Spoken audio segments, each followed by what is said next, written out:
izin apakah sudah terlihat untuk split screen-nya? Iya, sudah. Nah, izin ke dokter, izin memulai. Eh, share screen. Baik. Selamat malam dokter, selamat malam teman-teman sejawat. Terima kasih sebelumnya kepada dokter Ipa telah menghadiri diskusi PR Gastro pada malam hari ini tentang gizi pada pediatrik. Di sini ada beberapa pertanyaan dalam PR tersebut. Yang pertama adalah 5 langkah asupan nutrisi pada pediatrik. Ini mohon maaf untuk tulisannya mungkin agak sedikit. Ini secara singkat aja ada 5 langkah asupan nutrisi pada pediatrik. Yaitu yang pertama itu asesmen. Di mana di asesmen ini kita sebagai dokter adalah melakukan penilaian bagaimana kondisi gizi pada eh, anak tersebut. Nah, di sini untuk tools penilaiannya itu dapat menggunakan grafik atau chart yang ada pada yang telah diterbitkan oleh PBB atau CDC. Jadi pada chart itu ada komponen tinggi badan, berat badan, dan beberapa komponen seperti lingkar kepala maupun lingkar lengan. Jadi kalau dia umurnya kurang dari 5 tahun, maka dia itu menggunakan chart WHO dan apabila lebih dari 5 tahun itu menggunakan grafik pada CDC.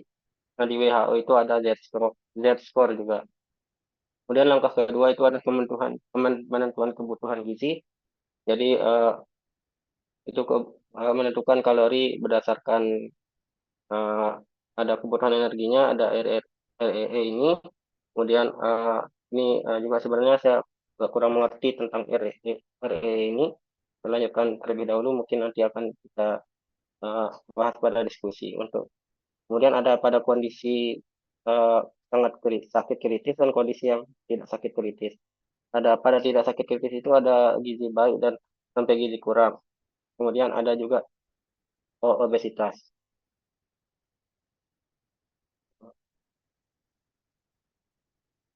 Kemudian langkah ketiga itu adalah pemantauan cara pemberian nutrisi. Jadi untuk cara pemberian nutrisi itu dibagi menjadi 3. Yang pertama itu secara oral apabila si pasien itu bisa makan. Yang kedua melalui NGT, nasogastric tube, jadi langsung ke dalam lambungnya tidak melalui fase mulut atau oral. Kemudian yang ketiga adalah menggunakan parenteral atau dari cairan infus baik perifer maupun infus sentral. Kalau infus sentral itu jangka panjang penggunaannya. Dan kemudian keempat itu adalah penentuan jenis makanan. Jadi setiap usia itu berbeda-beda jenis makanannya. Yang pertama itu ada usia 0 sampai 6 bulan itu diberikan ASI eksklusif aja atau susu formula jika si ibu tidak bisa keluar. Kemudian usia 6 sampai 1 tahun itu mulai diberikan MPASI. Kemudian usia 1 sampai 2 tahun itu diberikan makanan keluarga ditambahkan ASI juga sampai 2 tahun. Kemudian usia lebih dari 2 tahun itu lanjut ke makanan keluarganya. Ada beberapa sediaan makanan ini, ada polimerik, oligomerik, dan modular. Kemudian yang kelima itu adalah pemantauan dan evaluasi. Jadi apabila untuk pemantauannya itu setelah diberikan terapi atau setelah diberikan transfusi perlu dipantau juga eh, apa berat badannya setiap hari, apakah ada infeksi atau hal-hal yang mempengaruhi. Untuk pertanyaan kedua itu adalah 10 langkah tata laksana umum. Oke, Dek, sebentar. Di soal nomor 1 bagaimana? Ada pertanyaan? Coba kamu tampilkan lagi. eh, Ada pertanyaan tentang 5 langkah asuhan nutrisi pediatrik. Slide Baik, mungkin berikutnya, Dek. dari teman-teman juga apakah ada yang ingin ditanyakan? Mungkin kalau dari saya ini dokter untuk menentukan kebutuhan energi ini masih agak bingung dengan faktor aktivitas, gitu, faktor stres.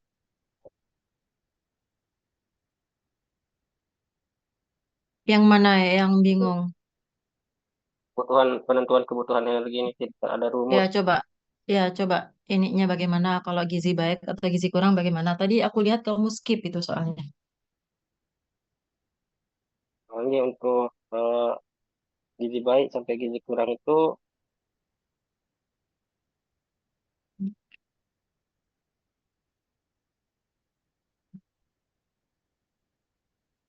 dokter agak Gimana, Dek? masih kurang ngerti saya itu. Masih kurang Apa mengerti suaramu makanya tuh saya kecil banget ya, Dek? Halo, suaramu itu nggak jelas. eh, apakah sudah jelas dokter? Iya, silakan dilanjut. Gimana? Coba kamu Eh, jelaskan yang ini. untuk Gimana ini masih kebutuhan? saya masih kurang mengerti dokter makanya saya lompat untuk kebutuhannya. Ya, kalau kamu nggak ngerti kok malah dilompat toh. Lah ini kan udah ada tulisannya. Ini maksudnya bagaimana? Kan kamu udah stase di NPM kemarin kan? Banyak nggak pasien-pasien gizi kurang? Banyak kan?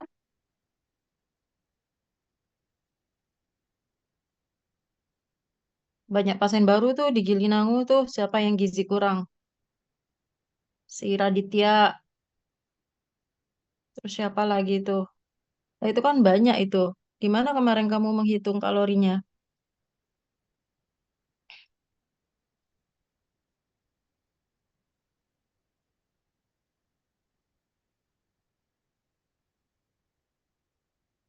Ayo jelaskan menurut versimu bagaimana? Harusnya kamu bisa karena kamu sudah stase di seminggu kan udah stase di gizi. Dan pasien gizi kurang ada. Kalau kamu mau follow up, melihat IRM, pasti akan tahu, pasti akan menemukan gitu.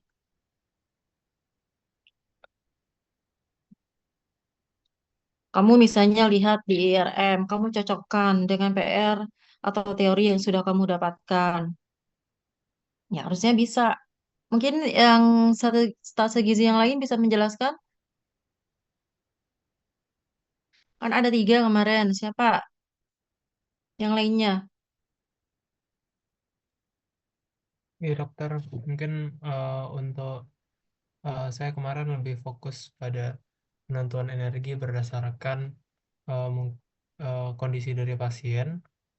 Kalau misalnya didapatkan kondisi pasien ini buruk, jadi pada pasien itu diperlukan eh, berdasarkan perhitungan untuk fase stabilisasi dokter. Kalau saya kemarin ngambilnya sekitar 100 K- KKAL per kilogram berat badan per hari, di mana fase stabilisasi ini dimulai pada hari pertama dan hari kedua dokter khususnya, dan diperlukan evaluasi tiap 2 jam pada pasien ini. Terus, Ya dokter, mungkin setelah didapatkan perbaikan, sekitar biasanya setelah 2 hari, jika itu tata laksananya berjalan dengan baik, dilanjutkan ke fase transisi dokter, di mana itu kebutuhan energi pada pasien ini bisa ditingkatkan sampai 150 KKAL per kilogram berat badan per hari. Itu berlangsung sekitar sampai 1 minggu dokter dari setelah fase stabilisasi. Dan jika eh, pasien untuk target kenaikan berat badan dari pasien yang saya ketahui dokter itu sekitar eh, 50 50 gram mungkin dokter per minggu. Dan sebentar. Ini kan sebenarnya masih bahas asesmen ya, asuhan nutrisi pediatrik. Belum bahas ke lebih detail. Sebenarnya itu kenapa saya bilang, kamu boleh membagi tugas. Misalnya si A, dia mengerjakan follow up di Bangsal Antares, si B di Gilinangu. Tetapi kalian tetap harus tahu pasien. Karena belum tentu kamu dapat pasien yang itu lagi gitu. Bisa saja kamu misalnya ketika stase kamu nggak dapatkan pasien gizi buruk misalnya. Ketika kamu di Bangsal Gilinangu, pasiennya ternyata di Antares hanya satu dua dan itu gizi kurang. Bisa saja gitu. Pas kamu di Gilinangu, pasien gizi buruknya udah pulang. Lah itu kenapa saya bilang kalian boleh untuk efisiensi waktu, efektivitas, kamu boleh membagi diri, siapa yang follow up di sana, siapa yang di sini gitu ya. Tetapi kalian harus tetap menguasai pasien. Sekarang zaman digital. Hal-hal seperti itu bisa sambil dilaporkan, dibuat grup misalnya, oh ya Bangsal di Gilinangu begini kondisinya, ada pasien ini. Jadi kalau misalnya ada kasus menarik, jangan hanya fokus di Antares. Kamu kan ingin belajar kan, gitu loh. Jadi harus tahu semua. Bukan berarti misalnya nah, ketika ditanya nggak tahu apa-apa, bingung misalnya. Misalnya si B dia di Gilinangu, di si B nggak ada, yang ada si A. Nggak tahu apa-apa dia pas di Gilinangu. Lah kalau kamu model gaya belajarnya begitu, ya ilmu yang kamu dapat ya juga minimal karena usahamu minimal gitu. Ya, zaman semakin canggih, teknologi semakin canggih itu dimanfaatkan gitu. Nggak ada istilahnya kalian itu nggak mengerti pasien di sana karena aku nggak follow up, nggak bisa begitu ya. Itu pertama. Jadi kembali ke ini ke apa namanya PR-nya tentang asuhan nutrisi pediatrik. Kenapa asuhan nutrisi pediatrik itu perlu dibuat pada setiap pasien? Itu dilakukan untuk pasien yang rawat inap ataupun di poliklinik yang rawat jalan. Kalau rawat jalan tentu kita bisa dilakukan pada pasien sehat maupun pada pasien yang sakit. Pada pasien sehat kita bermaksud untuk mengoptimalkan pertumbuhannya. Kadang kan kalau pada pasien sakit, kita mencegah jangan sampai pasien mengalami, eh, kalau dia misalnya belum mengalami malnutrisi, jangan sampai pasien mengalami malnutrisi di rumah sakit.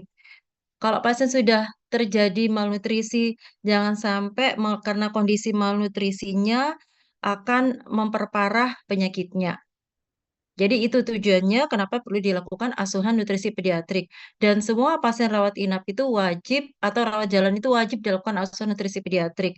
Itu yang dinamakan kita melakukan manajemen atau tata laksana pasien secara holistik, secara komprehensif. Jadi enggak misalnya pasiennya pneumonia, pneumonianya saja yang ditangani. Pasien gizinya gizi buruk ya udah gitu. Nggak bisa begitu. Kita harus holistik menangani pasien. Kita udah tahu lihat anaknya kurus, kita cuek aja. Udah biarin aja gitu. Nggak boleh begitu. Yang membedakan seorang anak dengan dewasa adalah pada anak itu dia harus tumbuh. Ketika dia anaknya sering sakit atau dia sudah mengalami malnutrisi, kalau nggak ditangani, ya tentu dia akan membuat pertumbuhannya terganggu. Ya, jadi itu yang membedakan sehingga kalau kita menemukan pasien-pasien yang seperti ini harus kita tata laksana, jangan dicuekin gitu. Oh, banyak kok, coba nanti kalian ya. Karena sebenarnya kita melakukan mengukur antropometri, menghitung, menginterpretasikan, itu memang butuh effort, butuh usaha.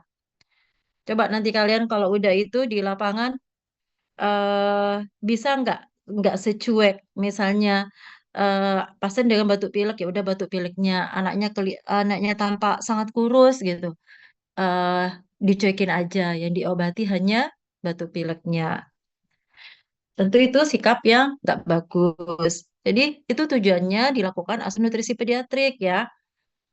Nah pertama langkahnya itu kita melakukan asesmen. Di asesmen ini kita bukan hanya menentukan diagnosis berdasarkan antropometri. Lebih dari itu sebenarnya. Di sini kan udah disebutkan, kita melakukan anamnesis.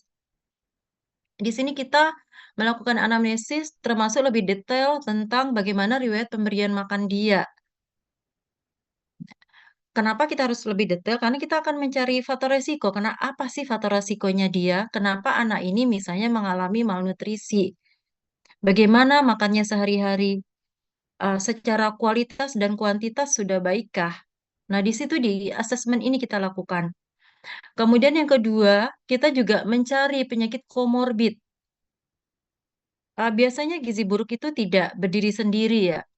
Pasti ada penyebabnya. Mungkin anaknya sering mengalami pneumonia berulang, anaknya sering mengalami diare berulang, atau dia mengalami infeksi laten, misalnya seperti TBC, infeksi saluran kencing. Nah, jadi di asesmen ini kita cari.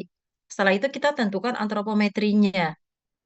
Antropometri tadi sudah disebutkan. Jadi adik-adik di apa di S1 sudah dipelajari 5 parameter antropometri apa saja? Berat badan, tinggi badan atau panjang badan, lila untuk menentukan status gizi itu ya. Tetapi kalau untuk pertumbuhan tetap kita harus ukur apa namanya lingkar kepala itu masuk di situ. Dan ketika kita melakukan interpretasi terhadap status antropometrinya, jangan hanya langsung berat badan panjang badan. Bisa saja seorang anak itu berat badan panjang badan dia baik, tetapi ternyata berat badan menurut usia dia di bawah -3. Artinya itu tetap tidak bagus ya. Terus jangan lupa, kalau anak di bawah 2 tahun, kita wajib menilai weight increment-nya. Kenaikan berat badannya berapa? Misalnya dia dari berat badan panjang badan bagus. Berat badan menurut usia dia di bawah -2. Artinya apa? Berat badan kurang. Anaknya baru usia 1 tahun. Nah, itu kita wajib menilai kenaikan berat badannya. Sudah bagus apa tidak? Adik-adik kalau stase di gizi juga harus punya tabel weight increment. Di situ ada berdasarkan jenis kelamin, laki-laki, perempuan.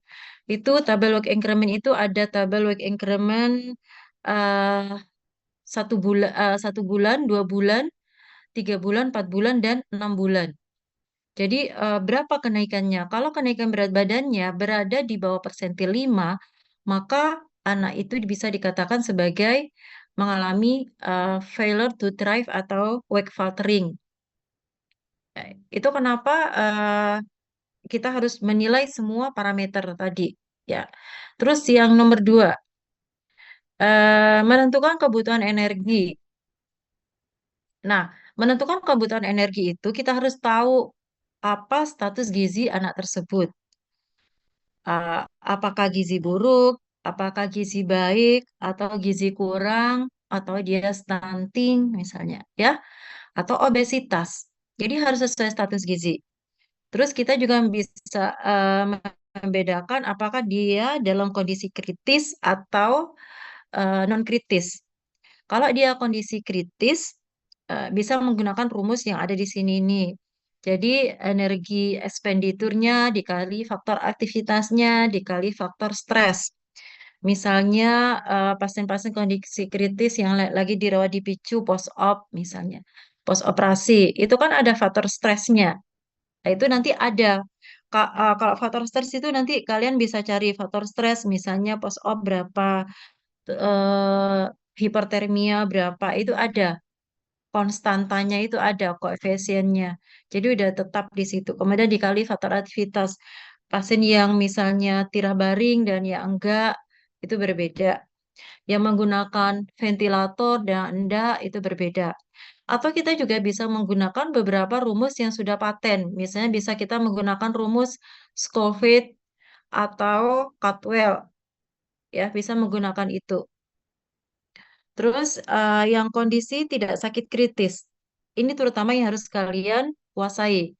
Pada gizi baik atau gizi kurang, maka penentuan kebutuhan kalorinya berdasarkan berat badan ideal dikali RDA menurut usia tinggi. Jadi adik-adik harus menentukan dulu berat badan idealnya berapa. Berat badan ideal itu didapatkan dari berat badan menurut panjang badan di median atau di 0 SD atau persentil 50 atau di median. Ya, baru kita dapatkan berat badan ideal. Kalau kita menggunakan CDC itu di persentil 50. Kalau menggunakan WHO 2006 itu eh, di median atau 0 SD. Kemudian eh, setelah itu kita tentukan usia tingginya. Usia tingginya sesuai usia berapa? Misalnya di sini ada anak stunting. Anaknya usia 1 tahun, tetapi tingginya di bawah sesuai anak usia kurang dari 6 bulan. Maka RDA yang kita pakai adalah bukan RDA anak usia 1 tahun, tetapi RDA sesuai anak usia di bawah 6 bulan. Nanti adik-adik coba cari. Sebenarnya cukup banyak informasi tentang berapa RDA sesuai usia gitu ya. Itu nanti ada.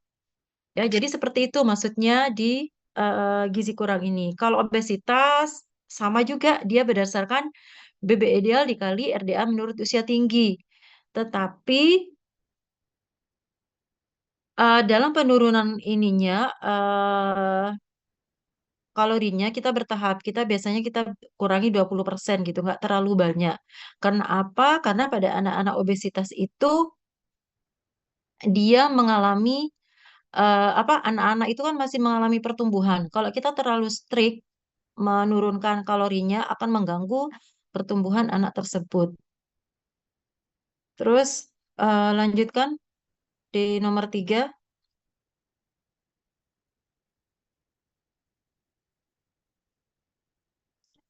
Ini penentuan cara pemberian nutrisi. Jadi penentuan pemberian nutrisi itu kan ini sebenarnya kalian sudah dapat ya di S1. Jadi bisa secara enteral dan parenteral. Ya, secara oral maupun enteral atau parenteral. Kalau pasien bisa diberikan secara oral atau enteral itu merupakan pilihan yang pertama harus diberikan. Jadi jangan menunda seorang pasien itu dipuasakan gitu ya. Misalnya puasa lama, nggak boleh. Kalau dia sudah bisa dilakukan apa namanya pemberian intik oral atau enteral segera diberikan. Nah, kalau dia ada kontraindikasi, pemberian enteral baru diberikan secara parenteral. Biasanya kita menggunakan total parenteral nutrition atau partial parenteral nutrition. Nah, kalau parenteral ini sebaiknya menggunakan eh, vena sentral ya. Kalau menggunakan vena perifer atau akses perifer itu dia kalau kita berikan cairan dengan osmolaritas yang tinggi tidak akan kuat. Bisa terjadi ekstravasasi, bisa terjadi apa ya, sering flebitis biasanya. Sehingga kalau kita pasiennya diperkirakan akan mendapatkan parenteral nutrition yang lama, sebaiknya dipasang vena sentral. Mungkin banyak ya, adik bisa melihat beberapa pasien biasanya sering menggunakan akses vena sentral itu pasien-pasien picu. Itu dia banyak dipasang CVC ya. Nomor 4,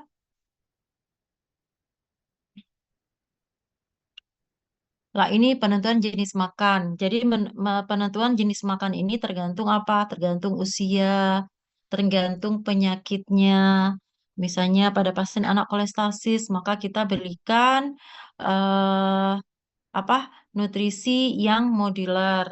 Misalnya hanya terbuat dari asam amino misalnya. Jadi tergantung kondisi penyakit, tergantung usianya itu sebagai dasar kita menentukan jenis makanan apa yang akan kita berikan. Misalnya anak 0-6 bulan, ya, ya tentu pilihannya adalah apa? ASI ya, ASI yang diberikan gitu. 6 bulan, berarti harusnya diberikan MPASI, bukan hanya ASI saja. Kenapa? Ada yang tahu kenapa di 6 bulan dia harus sudah diberikan MPASI? Boleh dibuka, ya tidak bertugas, boleh dibuka kameranya. Ada yang tahu? Yang stase gizi tahu kenapa pada anak usia 6 bulan harus diberikan MPASI? Mungkin dokter mungkin perlu untuk meningkatkan kebutuhan gizinya dokter karena untuk pencernaannya juga sudah lebih berkembang dibandingkan anak di bawah 6 bulan. Iya, kenapa dia butuh peningkatan kebutuhan gizinya? Kenapa? Izin dokter mungkin karena dia bisa jalan atau berangkat gitu. Makanya aktivitasnya lebih tinggi daripada 6 sampai 6 bulan. Tuh, energi yang lebih tinggi. Mungkin ada yang mau melengkapi lagi? Kalian bertiga bukan sih? Satunya siapa satunya? Satunya Yayat Oke dokter dokter, sedang jaga dok. saya baru selesai TTV tadi dokter, mohon maaf. Oh, Eh, ada yang mau izin dokter, melengkapi mungkin walaupun yang bukan dari yang stase? Izin izin dokter, dok. Iya, silakan. Gih, izin menjawab. Mungkin karena usia lebih dari 6 tahun itu sudah harus dilatih untuk perkembangan motorik dari mengunyahnya. Mungkin juga bisa bisa disambelin dengan gerakan motorik kasarnya pada tangan dan lain-lain seperti itu, dok. Hmm, Oke, mau menambahkan lagi? Ada yang mau menambahkan? Izin dok, mungkin untuk adaptasi adaptasi untuk makanan untuk kerasnya dok. Iya, kenapa dia eh, harus dimulai di 6 bulan?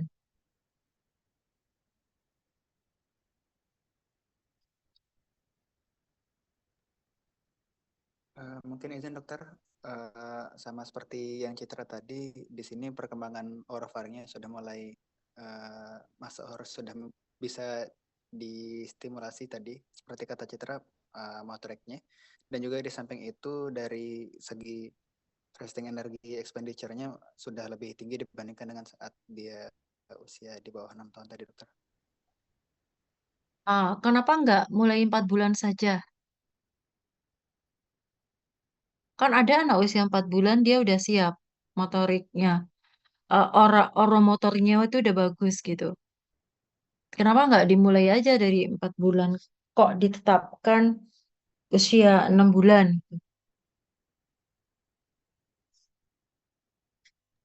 Izin dok, mungkin sistem pencernaannya masih belum siap dan belum matang sematang 6 bulan, dok.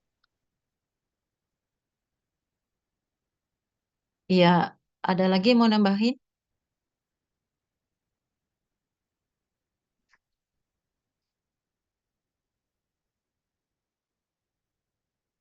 Jadi, ASI itu bisa memenuhi semua kebutuhan baik makronutrien maupun mikronutrien itu sampai usia 6 bulan.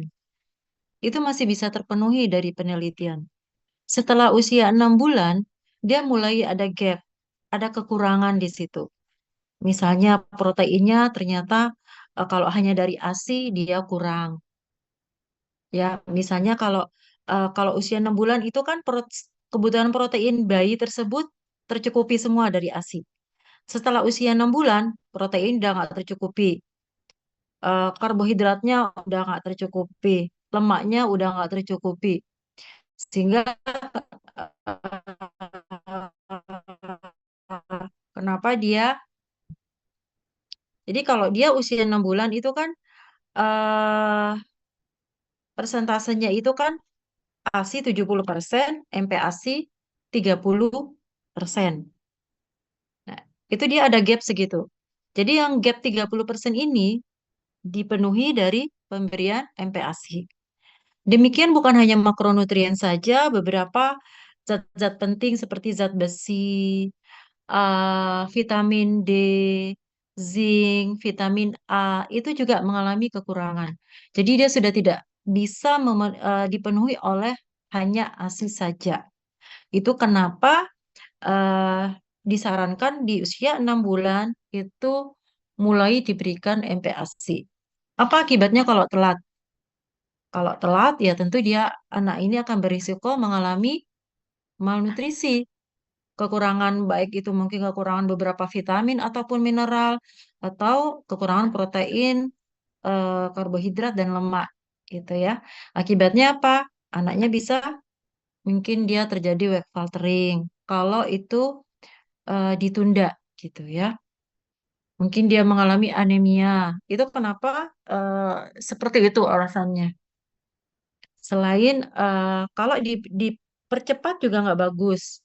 Karena organ-organ pencernaan, enzim-enzim itu belum siap, belum sempurna. Kecuali ya, boleh boleh nggak kita memajukan pemberian MPASI? Boleh saja. Kalau misalnya pada beberapa anak dia mengalami malnutrisi misalnya. Jadi sedangkan dia dari penilaian oromotoriknya udah bagus, anak udah siap untuk menerima MPASI, boleh diberikan awal. Tapi kalau tidak ada indikasi ya cukup ASI saja sih sampai usia 6 bulan. Oke, lanjut di poin nomor 5.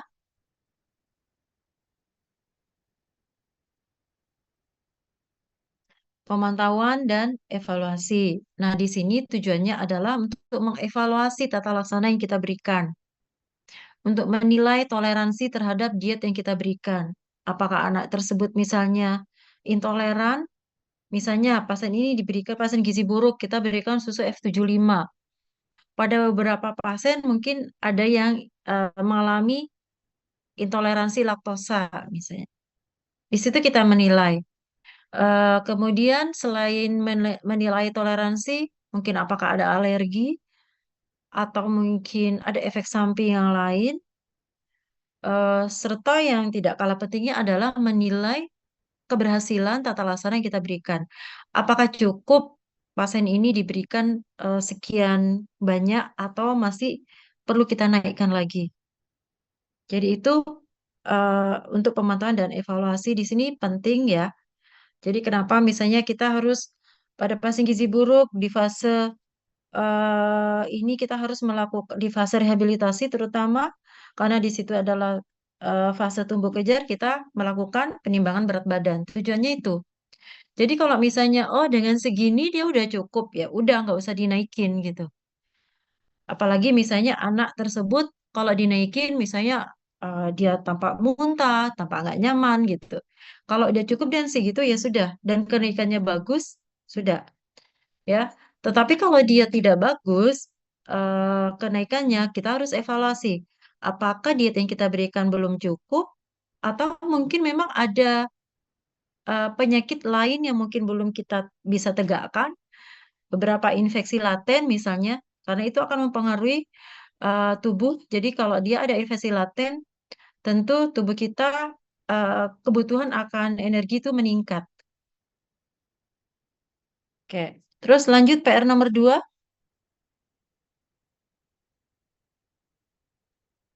Eh, Baik, untuk nomor 2 ini ada 10 langkah tata laksana umum gizi buruk. Baik, untuk yang pertama itu mencegah dan mengatasi hipoglikemi. Jadi untuk anak yang mengalami gizi buruk itu rentan mengalami hipoglikemi karena tekanan glukosa dalam tubuhnya itu rendah. Kemudian untuk yang kedua itu adalah mencegah dan mengatasi hipotermia. Jadi pada anak gizi buruk itu lemak ataupun energi yang dibutuhkan untuk menghasilkan panas itu kurang sehingga umum terjadinya hipotermia atau suhunya di bawah 36 derajat Celcius. Kemudian untuk nomor 3 itu mencegah dan mengatasi dehidrasi. Kemudian yang keempat itu memperbaiki gangguan keseimbangan elektrolit. Jadi pada uh, tata laksananya itu diberikan elektrolit berupa kalium yang sudah terkandung dalam larutan mineral mix yang diberikan. Kemudian mengobati infeksi. Jadi untuk anak yang gizi buruk itu rentan terjadinya infeksi karena sel-sel imunnya itu agak terhambat terbentuknya karena nutrisi-nutrisi untuk pembentukan sel seperti sel darah putih, polimorfonuklear dan sel-sel imun lainnya itu tidak mendapatkan zat yang untuk membentuknya itu. Kemudian nomor 6 itu memperbaiki kekurangan zat gizi mikro. Yang ketujuh itu adalah memberikan makanan untuk fase stabilisasi dan transisi.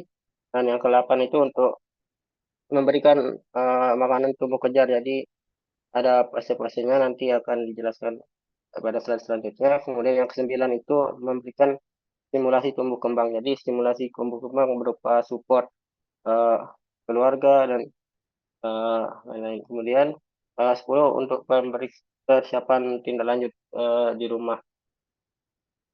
Jadi di sini 10 tata laksana gizi buruknya. Ada fase stabilisasi, transisi, rehabilitasi, dan tindak lanjut. Baik, di sini.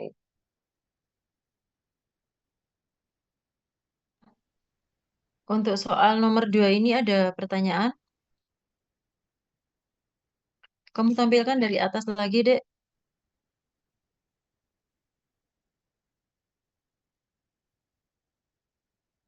Nah, ini ada pertanyaan enggak?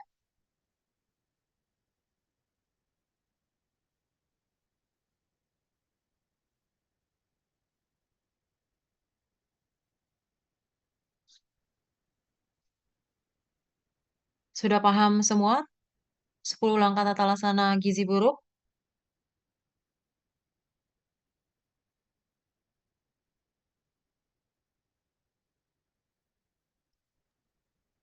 Izin dokter bertanya, Iya. jika misalnya kita berada di fasilitas kesehatan dokter yang dimana untuk alat GDS itu misalnya tidak ada dok. Nah di sini pasien kita sudah tahu dari penilaian observasi kita kalau pasien anak ini memiliki kondisi kurang gizi dan anak itu didapatkan penurunan kesadaran. Apa perlu kita langsung berikan dextrose dokter karena curiga didapatkan hipoglikemi pada anak ini? Iya, semua pasien gizi buruk itu diberikan dextrose 10%. Atau baik atau bisa diganti dengan misalnya kalau pasiennya sadar, eh, walaupun dia tidak ini tetap diberikan.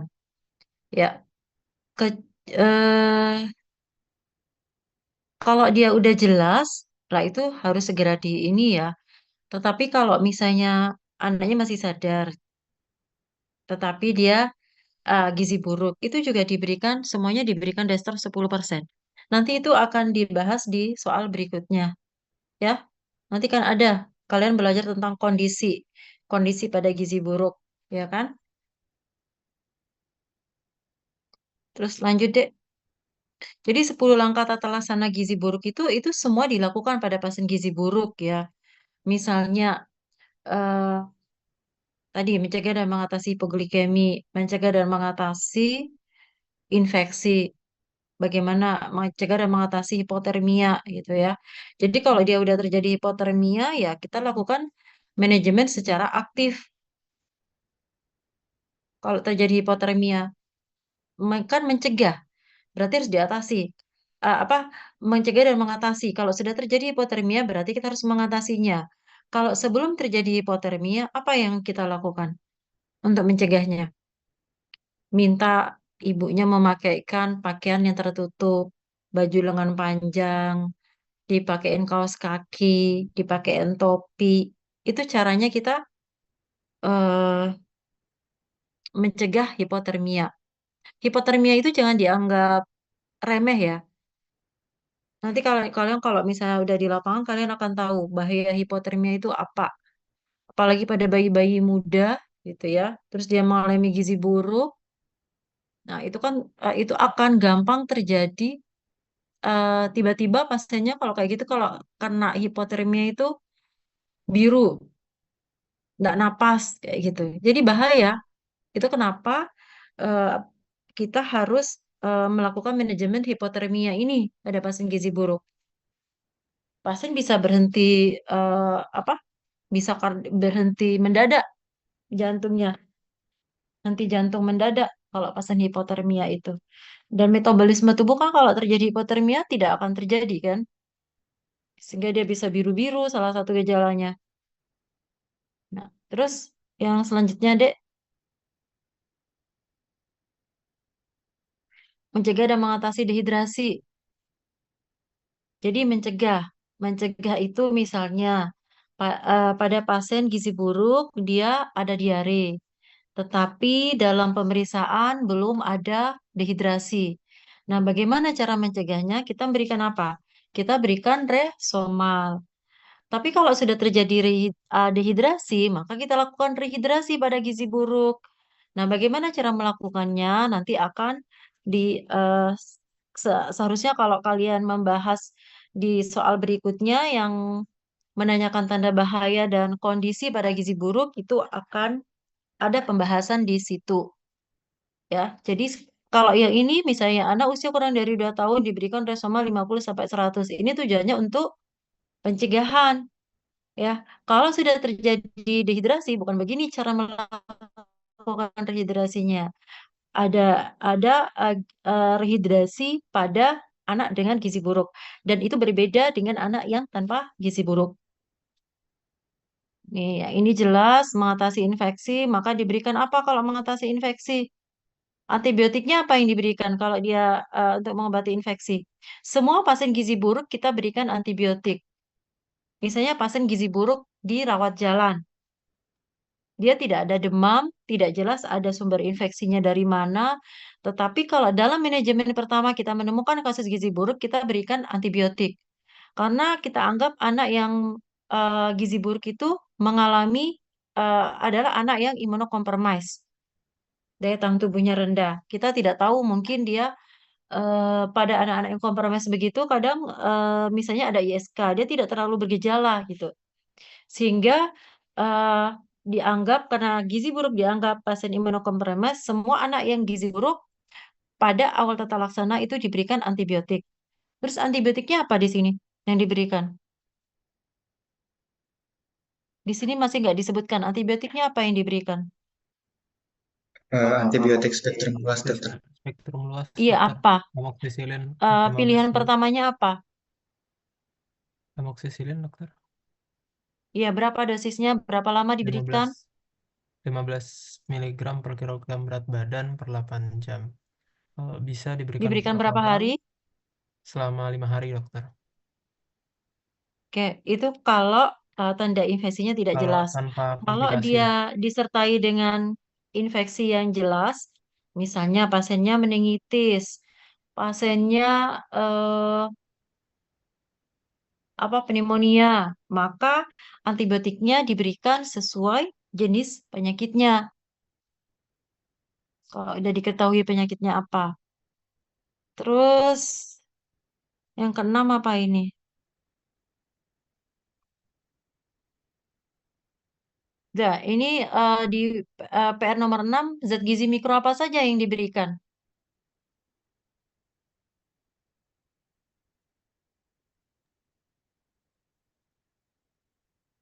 Untuk zat gizi Kan mikronya kamu nulis nih, memperbaiki kekurangan zat gizi mikro. Ya, zat gizi mikro apa yang akan kamu berikan? bisa asam folat, dokter. Berapa dosisnya? 5 Itu mg. ditulis. 1 Iya, ditulis. Kamu kan menjawab PR, toh. Di ya, sini kan dokter. cuma begini jawabanmu. Ya, dilengkapi zat gizi mikro apa saja yang harus diberikan. Berapa dosisnya? Itu ditulis. Ya, dokter. Memberikan makanan untuk fase stabilisasi dan transisi. Apa formula yang diberikan pada fase terstabilisasi?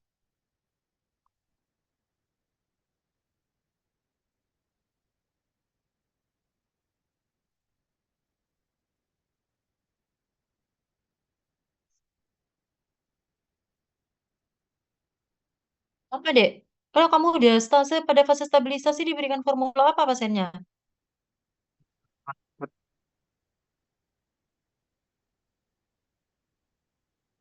Halo? Ya, izin, dokter. Formulasi F75, dokter. Apa? F75. dokter. Apa diberikan apa?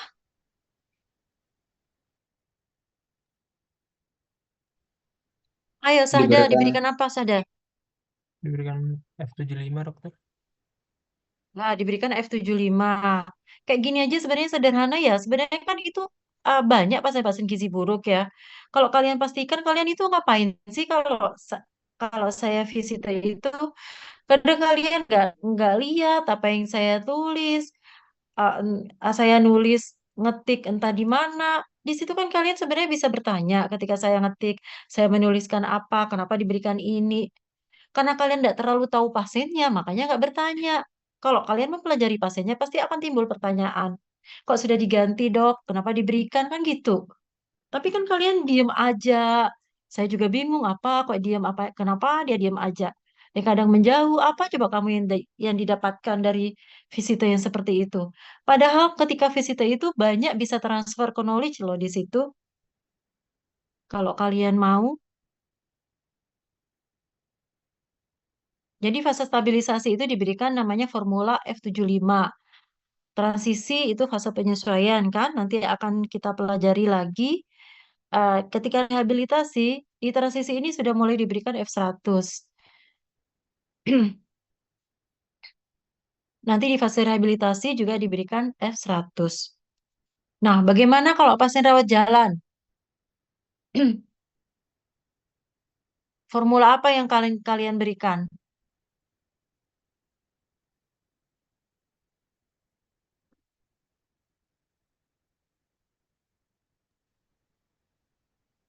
Bisa diberikan dalam bentuk makanan seperti biasanya yang padat dan tinggi energi, dokter.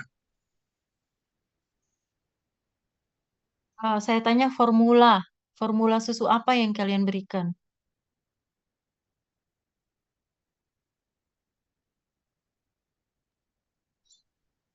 Mungkin bisa Nih, berupa F100, dokter.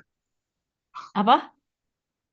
Masih F400. Ini 100 sejak bisa, kapan dokter. jadi ada formula F400 itu dari mana ya?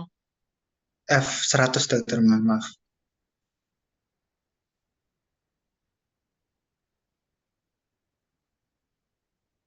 Jadi kalau pasien dia rawat jalan, itu berarti pasiennya eh ini seperti ujian longkis kemarin. Sebenarnya kalau kalau itu mengikuti kemarin karena saya nggak bisa datang, jadi sehingga saya tidak bisa apa tidak bisa datang awal waktu longkis longkis apa ujian USCI kemarin. eh jadi nggak ada di situ sebenarnya kalian belajar anamnesis gitu ya. Jadi karena bukan stase aktif, jadinya agak nggak nyambung gitu loh. Sebenarnya kalau mengikuti itu, jawaban semua yang ujian OSC itu nggak ada yang benar. Mereka menjawabnya F75 semua. Padahal itu pasien dia datang soalnya dia datang ke poliklinik, formula apa yang akan diberikan? Pasiennya diputuskan dia tidak rawat inap, tetapi rawat jalan. Artinya apa? Pasien ini stabil. Jadi Kak perlu diberikan F75 gitu loh. Formula yang diberikan adalah F100 karena dia tidak perlu rawat inap. Kalau dia nggak perlu rawat inap kan artinya tidak ada tanda komplikasi. Artinya pasiennya stabil. Sehingga kita berikannya kalorinya ya sesuai di fase rehabilitasi. Terus formulanya juga sesuai di fase rehabilitasi. Tetapi apa jawabannya itu? Semuanya F75. Sebenarnya kalau saya mengikuti dia dari awal, ya itu nggak akan dulu semua berarti. Karena ya salah, F75 dia dapatnya. Padahal sebenarnya jawabannya benar adalah F100. Kenapa kenapa saya benarkan? Karena ya tadi ada pengecualian dia kan sebenarnya ada jawabannya di anamnesis. Tetapi sebenarnya dari pemeriksaan fisik itu sudah jelas ya. Di anamnesis itu kalian itu hanya menanyakan bagaimana nafsu makan gitu. Tapi kalau yang di pemeriksaan fisik itu udah jelas, dia tidak ada tanda komplikasi di pemeriksaan fisiknya. Jadi harusnya jawabannya adalah F100. Tetapi semuanya menjawab F75. Jadi kalian sebenarnya nggak ngerti. Jadi eh, tata laksana gizi buruk itu ada rawat jalan, ada rawat inap. Yang rawat jalan yang bagaimana, yang rawat inap bagaimana, nanti coba dilanjutkan, Dek.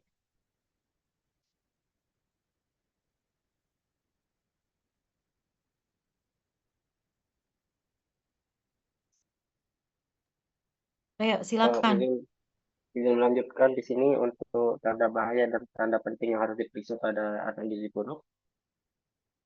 Di sini tanda bahayanya itu ada 3 ya. Ada renjatan atau dia shock. Jika CRT-nya lebih dari 3 detik, kemudian ada letargis, kemudian ada tanda diare, mual, ataupun dehidrasi. Di sini menurut ketiga tanda bahaya ini ada terbagi menjadi 5 kondisi. Ini untuk tulisan yang lebih jelasnya. Nah, ini untuk kondisi 1 itu tanda utamanya adalah shock. Kemudian ada kondisi 2 itu ya ada seperti di tabel ini. Baik, saya lanjutkan lebih dahulu. Ini untuk tanda yang pertama. Nah, di sini adalah pemberian cairan dan makanan untuk apabila ada shock, kemudian ada letargis dan mual muntah, diare atau dehidrasi ini itu ketiga tanda bahaya itu sudah terpenuhi. Di sini uh, pada saat segera segera itu pasang oksigen 1 sampai 2 liter per menit, kemudian ada memasang infus lingkar laktat dengan dan dextrose glukosa 10% dengan berbanding 1, kemudian ada pemberian Risomal 5 ml per kilogram berat badan melalui NGP. Ini ada pemantauannya 1 jam. Kemudian ini apabila uh, dia nyadinya lemah dan apabila sudah menguat. Dan ada juga di evaluasi 10 jam. Berikutnya, Halo, halo Dek, sebentar coba tampilkan tadi. Eh, saya sengaja ya, tapi nanti kamu kalau buat eh, PR yang kamu kumpulkan itu nggak boleh bentuknya begini ya. Kenapa saya minta tulis oh, supaya kalian belajar. Kalau kamu buat seperti ini, kamu hanya bisa copy paste itu. Tak, lain halnya kalau kamu tulis. Kalau kamu menulis itu, kamu sekalian belajar. Itu kenapa saya minta PR-nya itu ditulis tangan. Itu tujuannya, supaya kamu belajar. Dengan begitu aja kadang kamu nggak tahu bagaimana sih cara kamu nulisnya itu melamun apa gimana. Kenapa ketika ditanya juga masih nggak bisa, padahal semuanya ada di situ gitu. Ya, jadi kalau untuk PR itu ditulis tangan. Satu tujuannya supaya kalian belajar.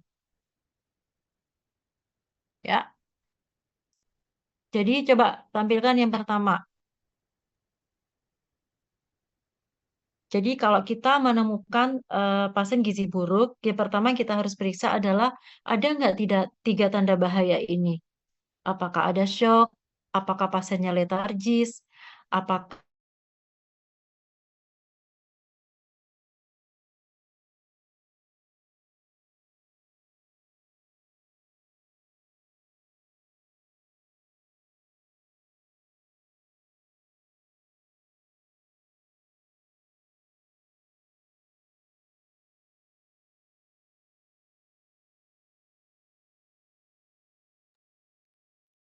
Mohon izin dokter untuk suaranya tidak terdengar lagi dokter.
isi tanda bahaya ini. Terus lanjut deh. Jadi nggak perlu dihafal. Kalian cukup tak ya, yang perlu dihafal itu bukan kondisinya ya, maksudnya ya. Misalnya ada renjatan atau shock. Tata laksana shock itu bagaimana sih pada pasien gizi buruk? Intinya kalau dia ada shock itu terjadi apa namanya ya, sebagai tata laksana shock seperti biasa, tetapi ada perbedaan. Perbedaannya jenis cairan yang dipakai dan jumlah cairan yang diberikan. Jenis cairan yang dipakai kita menggunakan RLG. Jadi ada kandungan dextrose, ada kandungan dextrosanya. Beda halnya kalau pasien yang tanpa gizi buruk itu kan pakai cairan isotonik. Ya, kenapa diberikan RLG? Karena ingat pada pasien gizi buruk itu kan sering terjadi hipoglikemi, ya. Sehingga ketika kita menemukan pasien shock, kita lakukan resusitasi dengan RLG. Nah, kemudian kalau dia ada kondisi letargis, maka kita lakukan tata laksana hipoglikemi dengan cara apa? Injeksi, apa memberikan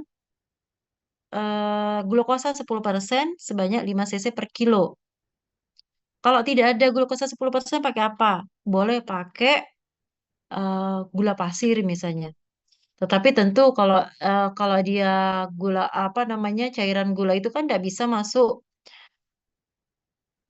Kalau pasiennya letargi itu kan susah juga masukinnya ya. Maka kita bisa memasang NGT. Terus kalau ada rehidrasi, apa dehidrasi? Berarti yang kita lakukan apa? Kita melakukan rehidrasi. Bagaimana rehidrasi pada gizi buruk? Coba bisa dijelaskan?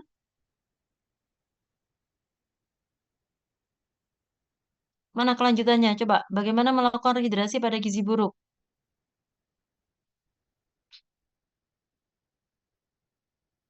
Gimana jelaskan? Coba.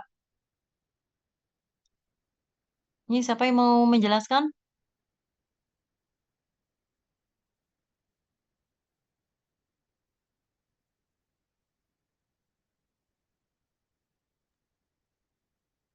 Halo, 3 orang kemana? Ya, dokter. Siapa yang menjelaskan ini? Ya, dokter. Mungkin berdasarkan kondisi yang tadi, di sini sesuai dengan kondisi klinis tadi, dokter. Di sini ada rencana-rencananya. Untuk yang rencana 1 tadi diberikan jika Nah, didapatkan bagaimana, ini pertanyaan saya dengarkan, bagaimana kita melakukan rehidrasi pada gizi buruk?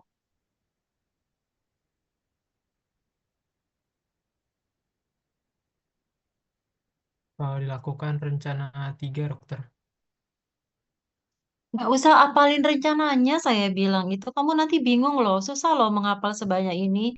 Kamu harus mengerti, yang lebih dimengerti apa bukan rencananya itu, tetapi kondisi itu tadi, tanda bahaya tadi. Misalnya dia ada dehidrasi, apa yang akan kamu lakukan? Berarti melakukan rehidrasi. Bagaimana cara melakukan rehidrasi pada gizi buruk? Kalau kamu menghafalkan rencana 1, rencana 2, kamu nanti bingung, nggak hafal. Kamu harus paham tadi itu. Kenapa dibuat menjadi ada 5 kondisi? Berdasarkan apa? Berdasarkan tanda bahaya. Berarti yang kita laksana adalah tanda bahayanya tadi itu. Gitu loh. Cuma kalau misalnya, pasien ada, tidak ada shock, tidak ada letargi, hanya didapatkan rehidrasi, apa dehidrasi, berarti pasien ada di kondisi berapa? Ya kalian itu harus hafal juga.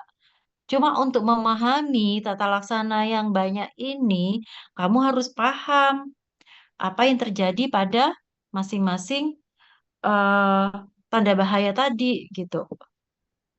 Nah, sekarang pertanyaan saya, apa tata laksana bagaimana tata laksana rehidrasi pada pasien gizi buruk yang mengalami dehidrasi?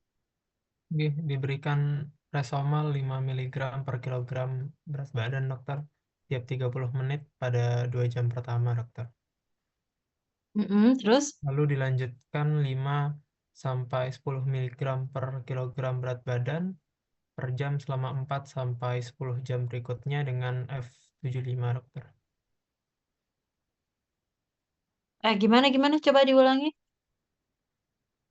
Diberikan F75 sebanyak 5 sampai 10 mg per kilogram berat badan per jam selama untuk 4 sampai 10 jam berikutnya, dokter. Kok untuk 4? Mana yang bilang 4 jam itu, Dek, di sini?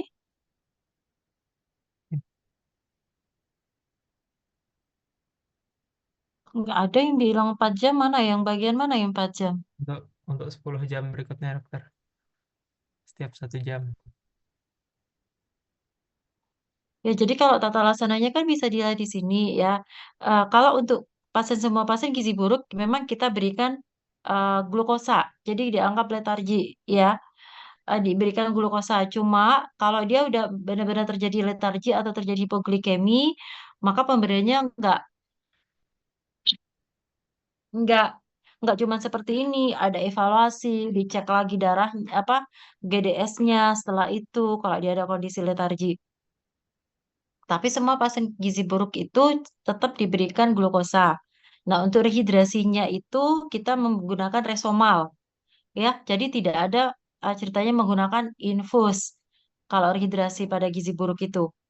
Jadi Resomal bisa oral atau NGT. Jumlahnya berapa? Resomal diberikan 5 mili per kilo setiap 30 menit selama 2 jam. Kemudian 10 jam berikutnya kita berikan F75 selang-seling Resomal sebanyak 5-10 cc per kilo per jam. Jadi totalnya ketika melakukan rehidrasi pada gizi buruk itu kurang lebih 12 jam, ya kan? Nah, kenapa pada pasien gizi buruk itu rehidrasinya lama? Karena pada pasien gizi buruk itu kan apa namanya ya? Metabolisme tubuh kan juga bermasalah ya. Misalnya jantung. Jantungnya itu juga otot-ototnya bermasalah secara anatomis. Sehingga dia gampang mengalami overload cairan. Gampang mengalami namanya gagal jantung. Itu kenapa eh, pemberian cairan pada pasien gizi buruk itu sangat hati-hati. Termasuk dalam tata laksana resusitasi itu kan juga panjang, lebih lama gitu. Kalau pada anak biasa itu kan pemberian cairannya itu bisa diberikan 15-30 menit dibolus. Tetapi kalau pada pasien gizi buruk, eh, kita melakukan resusitasi cairan pada anak dengan gizi buruk yang shock.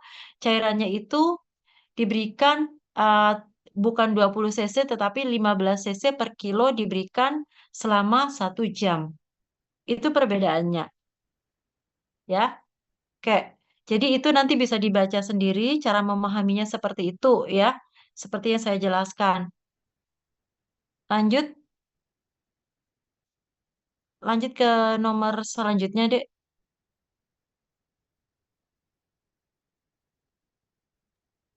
Baik, izin melanjutkan di sini untuk tanda komplikasi dari gizi buruk. Jadi tandanya ada 6 ya. Yang pertama itu anoreksia, jadi dia tidak bisa makan. Kemudian demam tinggi, kemudian letargis, kemudian dehidrasi berat, dan pneumonia berat itu ditandai dengan napas cepat. Kemudian ada anemia berat.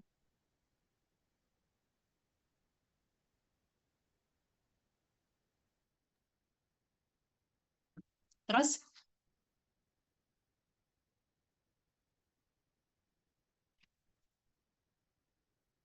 ya kalau ini sebenarnya, ya lanjut, Dek. Baik untuk kebutuhan kalori pada setiap pasien gizi buruk. Di sini ada fase stabilisasi. Jadi energi yang dibutuhkan itu formulasi energinya itu adalah 80 sampai 100 kilokalori per kilogram berat badan Ya, per oke. hari. Oke, Dek. Oke.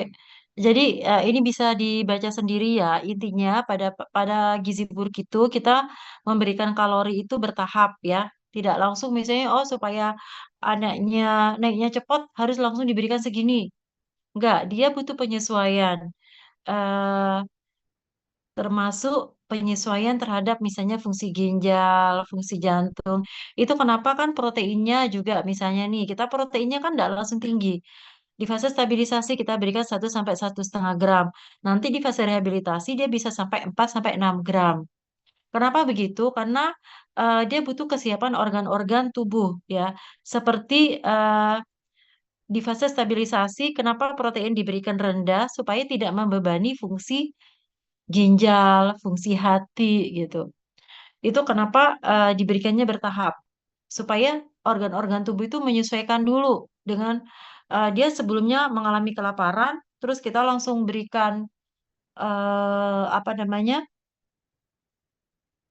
energi yang atau kalori yang langsung tinggi, bisa terjadi kekacauan metabolisme yang kita kenal dengan komplikasi refeeding syndrome.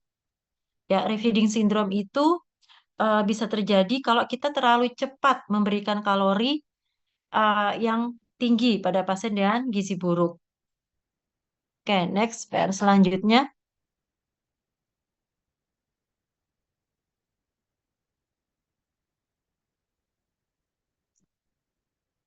Baik, di sini untuk alur pelayanan gizi buruk. Di sini yang pertama itu kegiatan di puskesmas itu untuk pemeriksaan berat badan, tinggi badan, dan lila. Di sini ada pembagian yaitu pembagian usia. Ada bayi kurang dari 6 bulan dan balita 6 bulan sampai 59 bulan.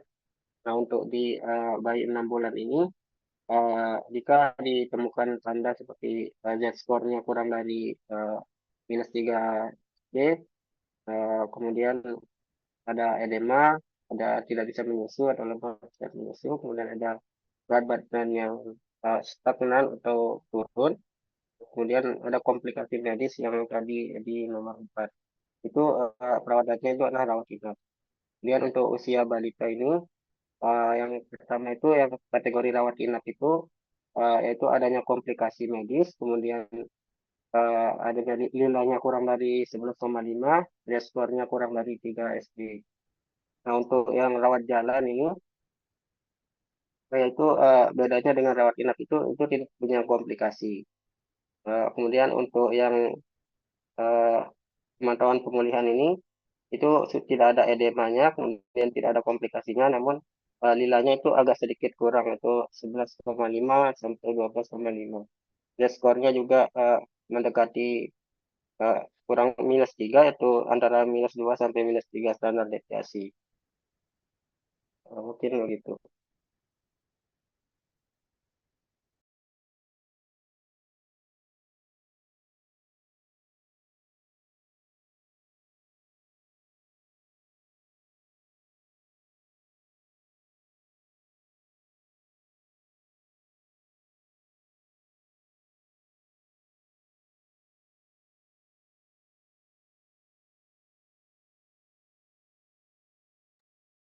Halo, jadi pasien gizi buruk mana yang dirawat inap?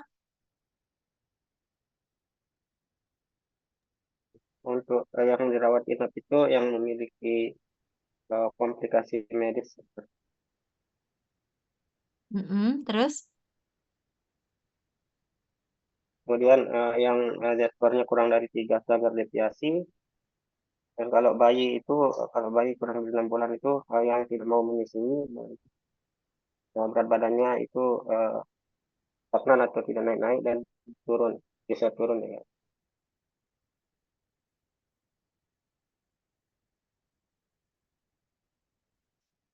jadi pasien gizi buruk yang dirawat inap itu pasien gizi buruk yang berusia kurang dari 6 bulan. Terus yang kedua, pasien gizi buruk yang disertai komplikasi medis. Pasien gizi buruk yang ada edema grade 3. Itu jawabannya kenapa kamu menyusui. Jadi kalau pasien gizi buruk, bayi kurang dari 6 bulan walaupun dia menyusui, terus dia gizi apa bisa menyusui tapi dia gizi buruk, itu wajib dirawat inap. Pasien gizi buruk dia kurang dari 6 bulan walaupun dia tidak ada komplikasi medis, itu juga rawat inap. Jadi kesimpulannya, semua bayi gizi buruk yang berusia kurang dari 6 bulan itu dirawat inap. Ini kan bahasanya begini, bayi kurang dari 6 bulan, Z-score BBTB kurang dari -3 SD. Dengan satu atau lebih tanda Z-score berat badan tinggi badan kurang lebih dari kurang dari -3 SD. Lah ini kan gizi buruk namanya. BBTB kurang dari -3 SD. Terus pasien gizi buruk mana yang boleh rawat jalan? Pasien gizi buruk yang tidak ada komplikasi. Tadi komplikasi tadi ya, tanda komplikasi yang sudah dijelaskan tadi. Kemudian pasien gizi buruk yang ada edema tetapi dia edema grade 1 atau 2. Jadi itu eh jadi kalau misalnya kamu di poliklinik pasiennya demam 38, dia gizi buruk, berusia 1 tahun. Rawat inap apa tidak?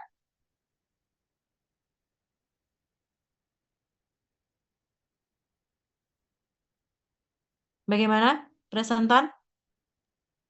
Mungkin dicek dulu komplikasinya. Kalau tidak ada, saya akan rawat jalan, dokter. Lah kan saya sudah sebutkan tadi, pasien gizi buruk, dia demam 38,5. Lah itu udah kan tanda komplikasi itu 38,5. Kok kamu masih ngecek tanda komplikasi atau tidak? Jawabannya ya rawat inap.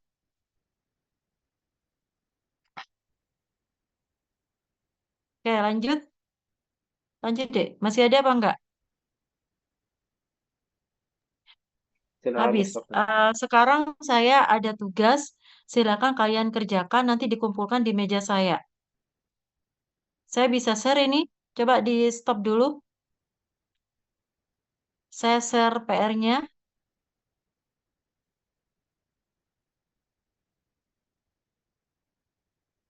Ini silakan. Silakan ini difoto atau dicatat. PR-nya, tugasnya nanti dikumpulkan di meja saya. Ini adalah salah satu soal USC. Tapi kalian jangan berpatokan ini nggak akan saya keluarkan lagi. Ya, dengan soal seperti ini banyak yang nggak bisa, banyak yang nggak lulus gitu. Jadi ini nanti ini adalah skenarionya. Tugasnya PR-nya yang pertama lengkapi anamnesis. Jadi ininya anamnesis apa yang akan eh, kalian tanyakan pada pasien ini di sini ya. Terus yang kedua, tulis diagnosis lengkap. Diagnosisnya apa? Kemudian jenis formula gizi buruk apa yang diberikan, berapa jumlah yang akan diberikan. Nah, nanti PR-nya dikumpulkan di meja saya. Tugas yang ini.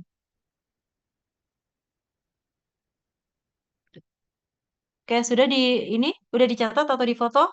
Iya, sampun dokter. Oke, kalau sudah saya kira cukup untuk diskusi kita malam ini. Semoga bisa kita ambil manfaatnya. Terima kasih untuk perhatiannya. Eh, untuk yang berikutnya, nanti ketua angkatannya siapa ya? Ya dokter, Apa? Siapa ketua angkatannya? saya dokter. Siapa? Kamu? Iya dok. Kenapa sih jawabnya pelan sekali? Kamu yang jadi ketua angkatan? Iya dokter. Ya, nanti di schedule lagi untuk pembekalan nutrisi yang lainnya ya. Mungkin kita sedikit membahas tentang penyakit metabolik bawaan dan bagaimana pengukuran antropometri yang benar. Hanya refresh saja ya, karena saya lihat kadang apa namanya, walaupun kalian sebenarnya sudah dapat di Tramed, masih banyak juga yang nggak benar dalam melakukan pengukuran antropometri. Ya, kita cukupkan. Terima kasih atas Oke. perhatiannya. Selamat malam. Assalamualaikum warahmatullahi wabarakatuh. Waalaikumsalam. Waalaikumsalam warahmatullahi wabarakatuh. Kasih, dokter.